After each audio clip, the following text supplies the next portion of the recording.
ඔන්න ඉතින් අයිබෝන් කියලා පිළිගන්න ඔයාව අදත් අපේ සිනමැක්ස් ගුරු YouTube channel එකට.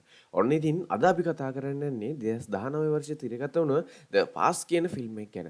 මේ හොරර් ඇන් ට්‍රේලර් එක තුන අවසාන වෙනකම්ම කුතුහලයෙන් බලන්න පුළුවන් ලස්සන ෆිල්ම් එකක්. ඉතින් වැඩි කතා නැතුව අපි යමු ෆිල්ම් එක ගැන කතා කරන්න. අමතක කරන්න එපා channel එකත් subscribe කරලා මාත් එක්ක ආදරයෙන් එකතු වෙලා ඉන්න. එහෙනම් යමු අද අපේ කතාවට. කතාව ආරම්භයේදී අපිට පෙන්වන්නේ සිම්රන් කියන අපේ කතා නායිකාව. ඇය වෘත්තියෙන් ලේඛිකාවක් වගේම මේ වෙනකොට නගරයේ ප්‍රසිද්ධ පබ්ලිෂින් හවුස් එකක වැඩ කරන ගෑනු ළමෙක්.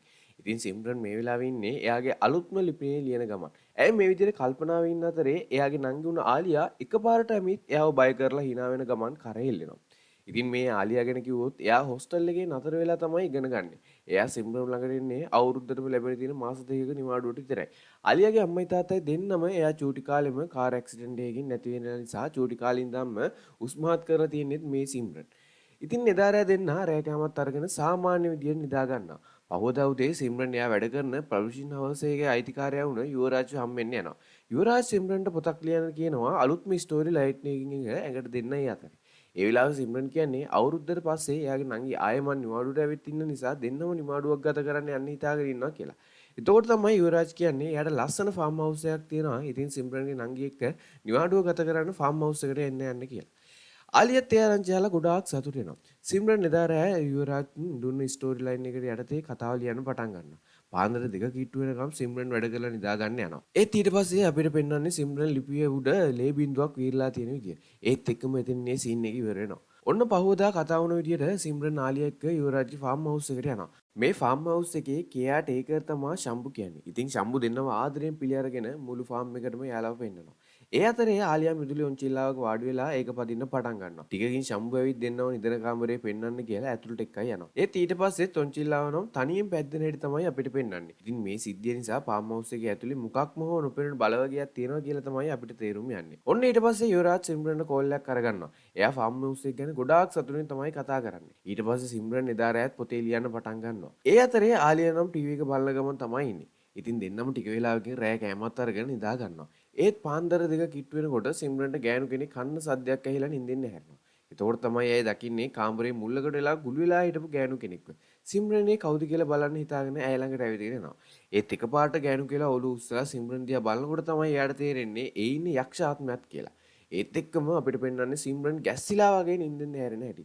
ඒ කියන්නේ අපි සිම්රන් දැකලා තියෙන හීනයක්. ඒ වෙච්ච දේ සිම්රන් උඩටම බය වෙලා වතුර එකක් බොන්න හිතාගෙන කිචන් එකට එනවා. ඒත් ඒ අතරේ අර යක්ෂාත්මයාගේ පිටිපස්සෙන් හිටගෙන ඉන්න හැටි අපිට පෙන්වනවා. ඒ සිම්රන් නම් හැරිලා බලනකොට යාට කිසිම දෙයක් පේන්නේ නැහැ. එතකොටම සිම්රන් උඩ තට්ටුවේ සද්දයක් වහගෙන සිම්රන්ගේ සද්ද ඇහුණ පැත්තට ගිහිල්ලා වහලා දාලා තිබුණු කාමරය ළඟින් අතර වෙනවා. ඇයි ඒ කාමරේ දොර අරගෙන ඇතුළට යනකොට තමයි කාමරය ඇතුළේ ඉන්න බෝනික්ව යාට හම්බෙන්නේ. ඉතින් සිම්රන් බෝනික් එක්ක අරගෙන කාමරයට යනවත් එක්කම මේ සීන් එක එතනින් අවසන් වෙනවා. පහවදා උදේ සිම්රන්ගේ හොඳම යාළුවෙක් වුණ නිෂාගෙන් එයාට වීඩියෝ කෝල් එකක් එනවා. එයාලා ෆාම් හවුස් එකට නිවාඩුවක් ආවා කියන ගමන් නිෂාන් ගොඩාක් සතුටු වෙනවා. ඒත් ඒ අතරේ වීඩියෝ කෝල් එකේ නිෂාන්ට අමුතු විදියට රීතියේ රූපයක් පේන්න ගන්නවා. නිෂා ඒ ගැන කිව්වා සිම්රන් නම් කිසිම දෙයක් පේන්නේ නැහැ. ටික වේලාවකින් කනෙක්ෂන් අවුලක් නිසා කෝල් එක කට් වෙලා යනවා. එදා රාත් සිම්රන් පුරුදු විදිහට එයාගේ පොත ලියන්න ගන්නවා. නිදා ගන්න යනවා.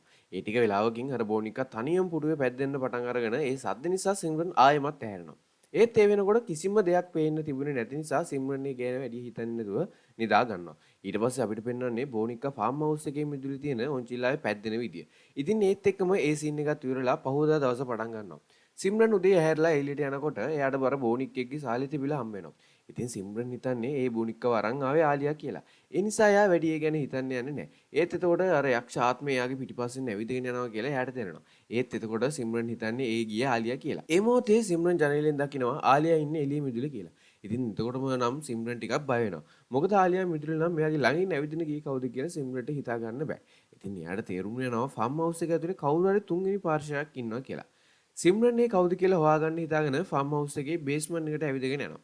අවසානයේ යා නතර වෙන්නේ එක කාමරයක් ඇතුලේ. ඒ කාමරයේ තිබුණ පරණ කණ්ණාඩියක් විහිදාන අතරේ එයාට අර යක්ෂාත්ම කණ්ණාඩියෙන් පැහැදිලිව පේන්න ගන්නවා. ඒ තාපස්ස හැරිලා බලද්දී සිම්රන්ට මුකුත්ම පේන්නේ නැහැ. ඒකින් එයා ආයෙමත් බය වෙනවා. සිම්රන් එයාගේ කාමරයට ඇවිත් තනියම ඒ ගැන කල්පනා කරනවා. එතකොට අර ආත්මේ සිම්රන් ළඟට ඇවිල්ලා එකපාරට නොපෙනී යනවා. ඉතින් මේ සිද්ධියෙන් පස්සේ පහවදා සිම්රන්ගේ හැසිරීම ටිකක් වෙනස් වෙලා තියෙනවා. එයා අවසානයේ වගේ කාමරයක දොරක් අරින්න යනකොට ආලියාවිත් කතා කරන නිසා ඒ වැඩේ නතර වෙනවා වගේම සිම්රන් ආයෙමත් PVC එකට එනවා.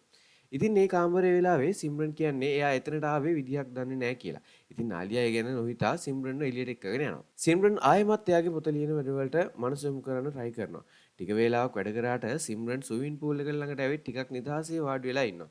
එතකොට එයා දකින්නේ කවුරු හරි කෙනෙක් ගුළු වෙලා අඬන හැටි. සිම්රන් හිතන්නේ ඒ ආලියා කියලා. ඉතින් සිම්රන් එයා ළඟට ගිහින් කතා කරනවා. ඒත් එතකොට මේ ඉන්නේ ආලියා නෙමෙයි කියලා දැක්කම සිම්රන් හොඳටම බය වෙනවා. ඒත් මේ කතාවේ කිසිම තැනක නොපෙනෙන බලවේගයක් විසින් සිම්රන්ට කරදරයක් කරන්න උත්සාහ කරන අවස්ථාවක් නැහැ. මොකද ඒ ආත්මෙට ඕන වෙලා තියෙන්නේ Taman ඉන්න බව අඟවන ටික විතරයි.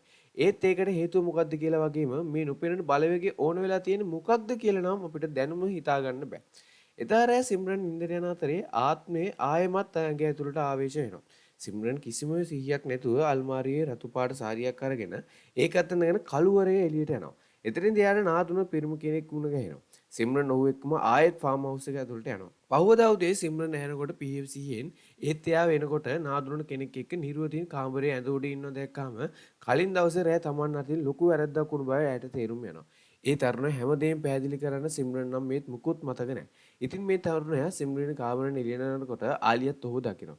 ඒත් ඒ කවුද කියලා පැහැදිලි කරවන්න සිම්රන්ට තේරෙන්නේ නැහැ. මොකද ඒ සිද්ධිය වුණ වෙලේ කිසිම දෙයක් ඇය පිහිවිසියෙන් කරපු දේවල් නෙමෙයි. ඒත් ආලියා හැමදේම තේරුම් අරගෙන සිම්රන්ව තුරු කරගෙන එයාව සනසනවා. එදා රෑ දෙන්නම නිදාගෙන අතරේ එක පාරටම ආලියා රෑට මැද හැරෙනවා. එතකොට තමයි ආලියා දකින්නේ සිම්රන් නැදේ නැහැ කියලා. ආලියා සිම්රන්ව හොයාගෙන බේස්මන්ට් එකට යනවා. එතන කාමරයක් ඇතුලේ සිම්රන් වාඩි වෙලා ඉන්න හැටි ඇය දකිනවා. ආලියා ළඟට ගිහින් සිම්රන්ගේ උරහිස උඩින් අතක් තියෙනකොටම සිම්රන් ආවේශ වෙලා වගේ කෑ ගහනවා. ඒකත් ආලියාට ගොඩාක් බය හිතෙනවා. ටික වේලාවකින් සිම්රන් ආයෙමත් 100ට එනවා. ඒ වෙනකොට එයා බේස්මන්ට් එකේ ආවේ කොහොමද කියලා සිම්රන්ට මතක නැහැ. ඒ වගේම එයා අමුතු විදියට තොල් ලිප්ස්ටික් ගාගෙන ඉන්න හැටි සිම්රන් දකිනවා. එදා ඉඳන් දවසින් දවස සිම්රන්ගේ මේ හැසිරීම අමුතුවෙන් පටන් ගන්නවා. මාර වෙලාවට සිම්රන් දවස පුරාම අවසියෙම අල්මාරිය දිහා බලාගෙන ඉන්නවා. ඉතින් මේ හේතු නිසා ආලියත් ගොඩක් බය වෙලා තමයි ඉන්නේ. ඒ නිසා ආලියාගේ යාළුවා වුණ නිෂාට මේ ගැන කියනවා. නිෂා යාගේ සැමියා වුණ අමන් එක්ක ෆාම් හවුස් එකට එන්නේ ඊට පස්සේ. සිම්රන්ගේ හැසිරීම අමුතුයි කියලා ටික වෙලාවකින් නිෂාටත් තේරුම් යනවා. එදා රෑ කේම් වෙලාවේ සිම්රන් අමුතු විදියට අමන් දිහා බලාගෙන ඉන්නවා. ඒ හැසිරීම නිෂාටත් වැඩි කැමති වෙන්නේ නැහැ. ඊට පස්සේ ටික වෙලාවකින් සිම්රන් කෑම මේසෙ උඩ තිබුණු චිකන් එකක් කන්න පටන් ගන්නවා. මේක දැකලා හැමෝම පුදු වෙනවා. මොකද සිම්රන් වෙජිටේරියන් නිසා මීට කලින් කවදාවත් එයා චිකන් කාලා තිබුණේ නැහැ. ඒත් මේ මොහොතේ සිම්රන් අමුතු විදියට චිකන් එක කන ගමන් ටික වෙලාවකින් ඒකත් අරගෙන ආයෙමත් කාමරේට යනවා. අනිත් අය නම් සිම්රන් පස්සෙන් කාමරේට යනකොට තමයි එයාලා දකින්නේ සිම්රන් අල්මාරිය උඩ ඉඳන් චිකන් කන විදිය. ඉතින් සිම්රන්ගේ මේ අමුතු හැසිරීම දැකලා හැමෝම හොඳටම බය වෙනවා. පහවදා උදේ නිෂා හැමෝටම කියන්නේ සිම්රන්ව මේ යක්ෂාත්මකෙන් බේරගන්න නම් කොහේ හරි දුරකට එක්කගෙන යන්න වෙයි කියලා. ඉතින් එදා රෑත් නිෂා අමන් එක්ක නිදාගෙන ඉන්න අතරේ සිම්රන් අමන් දිහා අමුතු විදියට බලාගෙන ඉන්නවා. එතකොටම අමන් නිදින් ඇහැරලා සිම්රන්ගේ අමුතු හැසිරීම දැකලා එයාගේ පස්සෙන් සිම්රන්ගේ කාමරේට යනවා. සිම්රන් එකපාරට අමරන ඇදේ ගැට ගහලා බලෙන් මෙයාට ලඟ වෙන්න උත්සාහ කරනවා. ඒත් එතකොටම නිෂා ආලියත් එක්කම කාමරේට එනවා. ඒ මොහොතේ සිම්රන් බය හිතෙන මූණකින් ආවේශ වෙලා පිස්සුවෙන් වගේ කෑ ගහනවා. ඒ ටික වෙලාවකින් එයාට සිහිය නැතු වෙනවා. ඉතින් හැමෝම සිම්රන් එක්කගෙන ගෙදරින් එළියට යන්න try කරත් ඒ උත්සාහය සාර්ථක නම් වෙන්නේ නැහැ. මොකද යක්ෂාත්මි සිම්රන්ට ආයෙම වතාවක් ආවේශ කරලා බේස්මන්ට් එකේ ඇතුළේ හිර කරගන්න. ඉතින් පහවදා නිෂා සේන් කියන ප්‍රොෆෙෂනල් ඉන්වෙස්ටර් කෙනෙක්ව ෆාම් හවුස් එකට එක්කගෙන යනවා. මොකද සිම්රන්ව බලපෑම් ඇති කරගන්න නොපෙනෙන බලවේගයක් කියලා මේ වෙනකොට තේරුම් ගන්න තිබුණා. ඉතින් සෙන්ට ටික වෙලාවකින් ෆාම් හවුස් එකේ ඇවිද්දට පස්සේ එයාට තේරුම් යනවා මොකක්ද හෝ නෙගටිව් එනර්ජි එකක් තියෙනවා කියන බව.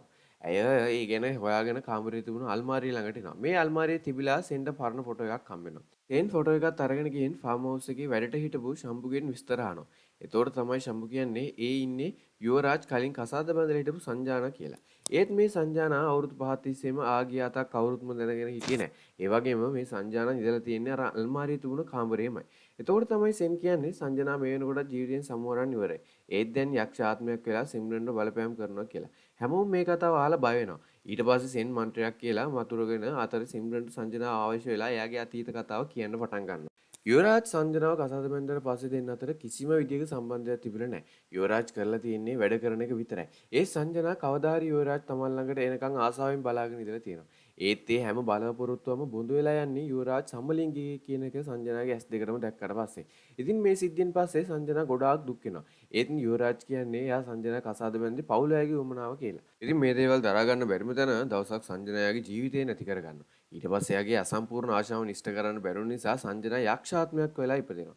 ඉතින් මේ ආත්මේ එයාගේ ආශාවෙන් හැම දෙයක්ම සිම්රන්ගේ ඇගේ පාවිච්චි කරලා ඉෂ්ට කරගන්නවා. ඉතින් සෙන් සංජනාට සිම්රන් අතහරින්න කියලා කිව්වා සංජනා නම් ශරීරය අතහැරලා දාලා යන්න කැමති වෙන්නේ නැහැ. ඕදා යුවරාජ් ෆාම් හවුස් එකට ගෙන්න ගන්නවා. ඒත් එතකොට නම් සිම්රන් ඉන්නේ හරිම සාමාන්‍ය විදියට. ඉතින් යුවරාජ් සෙන්ට බයින්නවා සිම්රන් ගැන බොරු කිව්වා කියලා. ඊට පස්සේ සෙන්ව ෆාම් හවුස් එකේ බේස්මන්ට් එකට එක්කගෙන යනවා. සිම්රන් ඉන්නේ සංජනා බවට පත් වෙලා. සංජනා බේස්මන්ට් එකේ රහසිගතව දොරකින් තවමත් කාමරයක් ඕපන් කරනවා. ඒක දැක්ක යුවරාජ් නම් හොඳටම බය වෙනවා. ඒත් සෙන් යුවරාජ් සංජනා කියන්නේ කාමරය ඇතුළට යන්න කියනවා. මෙන්න මෙතනදී අපිට තවත් අතීත සිදුවීමක් පෙනෙනවා. සංජනා සියලු විසින් අසාගත්ත දවසේ එයාගේ මරණයට වග කියන්න ඕනේ යුවරාජ් කියලා ලියුමක් ලියලා තමයි මැරලා තියෙන්නේ. ඉතින් යුවරාජ් මේක දැකලා හොඳටම බය වෙනවා. ඔහු කාටවත් හොරෙන් සංජනාව බේස්මන්ට් එකේ වල දානවා. ඊට පස්සේ පොලිසියට ගිහින් බිරිඳ අතුරුදහන් වෙලා කියලා පැමිණිල්ලක් දානවා. ඒ නිසා කවුරුත් මේ ගැන සැක කරන්නේ නැහැ. මේ දේවල් නිසා සංජනා යුවරාජ් ගැන ලොකු කේන්තියකින් තමයි ඉන්නේ. ඉතින් යුවරාජ් සංජනාගෙන් සමාව ඉල්ලනවා. ඊට පස්සේ සිම්රන්ගේ ශරීරය නිදහස් කරන්න කියලා යුවරාජ් ඉල්ලනවා. එතකොට සිම්රන්ටත් ආයෙම වතාවක් පියවිසිහේ ලැබෙනවා. ඉතින් හැමෝම හිතන්නේ ප්‍රශ්න ඔක්කොම හොඳටම විසඳුණා කියලා. ඒත් ඇත්තටම සිද්ධ වෙලා තිබුණේ වෙනස්ම දෙයක්. මොකද සංජනා ඊළඟට ආවේශ වුණේ ආලියාගේ ඇඟට. මේ විදිහට විටින් විට ආලියාගේ ඇඟටත් සිම්රන්ගේ ඇඟටත් සංජනා ආවේශ වෙන්න පටන් ගත්තා. ඉතින් සෙන්ටත් මේක විසඳුමක් නැති නිසා ඇය තමන්ගේ ගුරුජී තුමාව ෆාම් හවුස් එකට කැඳවනවා. ගුරුජී කියන්නේ මේ වෙලාවේ ඉවර කරගන්න නම් සංජනාට අයිති වෙලා තිබුණ දෙයක් ගිනි ගන්න ඕන කියලා. එතකොට තමයි කට්ටියට මතක් වෙන්නේ සංජනාගේ ඇඳුම් අල්මාරිය. ඒත් ගුරුජී අල්මාරිය ඇඳුම් ගන්න කොයිතරම් උත්සාහ කරත් සංජනාගේ ආත්මේ නම් ඒකට ඉඩ දෙන්නේ නැහැ. අවසානයේ සංජනා සිම්රන්ගේ බෙල්ලට පීයක් තියලා තර්ජනය කරන්නේ තමන්ව විනාශ කරන්න හැදුවා සිම්රන් නම් මරලා දානවා කියලා. ඉතින් ඒ නිසා ගුරුජී පහුබහිනවා. ඊළඟට ගුරුජීගේ සැලසුම වෙන්නේ සංජනාගේ අස්ථි වලට ගිනි තියලා එයාගේ ආත්ම විනාශ කරන එක. ඒ වෙනුවෙන් ගුරුජී සෙන් එක්ක සංජනා වල දාලා තිබුණු බේස්මන්ට් එකට එනවා. ගුරුජී සංජනාගේ අස්ථි කොටසක් ගන්න අතරේ සිම්රන් ආවේශ වෙලා ගුරුජීව මරන්න උත්සාහ කරනවා. ඒත් ගුරුජී ත්‍රිශූලයේ සිම්රන්ගේ ඉදිරියේ පෙන්නලා සංජනාගේ යක්ෂාත්මය පාලනය කරගන්නවා. ඒ අතරේ සෙන් සංජනාගේ ඇඳුම් ගන්න කාමරයට යනවා. ඒත් ඒ අතරේ සංජනා ආලියට ආවේශ වෙලා සෙන්ව හොඳටම බය කරනවා. ඒත් සෙන් මන්ත්‍ර මතුරන ගමන් ආලියාව පාලනය කරගෙන බේස්මන්ට් එකට එක්කන් ඇවිත් ආලියා ඇඳගෙන හිටපු සංජනාගේ ඇඳුම් ගලවලා ගුරුජී ගත්ත අස්ථි ගොරට දාලා ඔක්කොම ගිනි තියනවා. ඒ අතරේ සංජනාගේ ආත්මය ආලියාගේ ඇඟ ඇතුලින් අයින් වෙලා සිම්රන්ව ආවේශ වෙනවා. ඉතින් ගුරුජී සෙන් එක්ක එකතු වෙලා බලගත්ු මන්ත්‍ර ජප කරන්න පටන් ගන්නවා. ඉතින් ටිකෙන් ටික ඒ මන්ත්‍ර වලින් සංජනාගේ ආත්මය දුර්වල වෙලා සිම්රන්ගේ ශරීරයෙන් එළියට විසිනවා. ඉතින් එතනින් ඒ සීන් එක අවසන් වෙලා ආයෙමත් පහුවදා දවස උදා වෙනවා. සෙන් ගුරුජීට ගොඩක් ස්තුති කරනවා කරපු උදව් වෙනුවෙන්. නිෂා ආමන් සිම්රන්ගෙන් සමුවරන් ආයෙමත් ගෙදර යනවා. සිම්රන් ආලියා එක්කම ආයෙමත් යන්න කලින් යුවරාජ් එක්ක කතා කරන්න ඔහු ළඟට එනවා. මේ වෙනකොට යුවරාජ් ඉන්නේ සංජනාට කරපු වැරදි ඔක්කොම තේරුම් අරගෙන. ඉතින් යුවරාජ්ට ඕන වෙන්නේ ඒ වෙනුවෙන් මුළු ජීවිත කාලෙම සංජනාගේ මතක එක්ක ෆාම් හවුස් එකේ ජීවත් වෙන්න.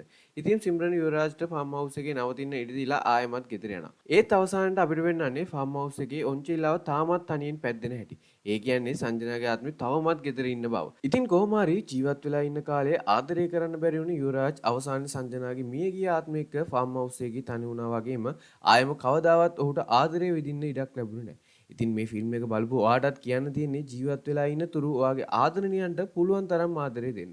එතකොට කවදා හරි ඔයා නැති දවසක වුණත් ඒ අය සතුටින් ඉඳී. ඉතින් මේ වගේ අද කතා කරපු ලස්සන මූවි බලන්න කැමති නම් ඔයාට කරන්න තියෙන්නේ මගේ channel එක subscribe කරලා bell icon එකත් click කරලා මාත් එක්ක ආදරෙන් ඔයාට එකතු වෙලා ඉන්න. ඉතින් එහෙනම් මම ඊළඟ දවසේ ලස්සන මූවි එකක් අරන් එනකන් අදට මම මේ කතාව නවත්තනවා. එහෙනම් ඊළඟ දවසේ හම්බෙමු. ඔයාට සුබම සුබ දවසක්.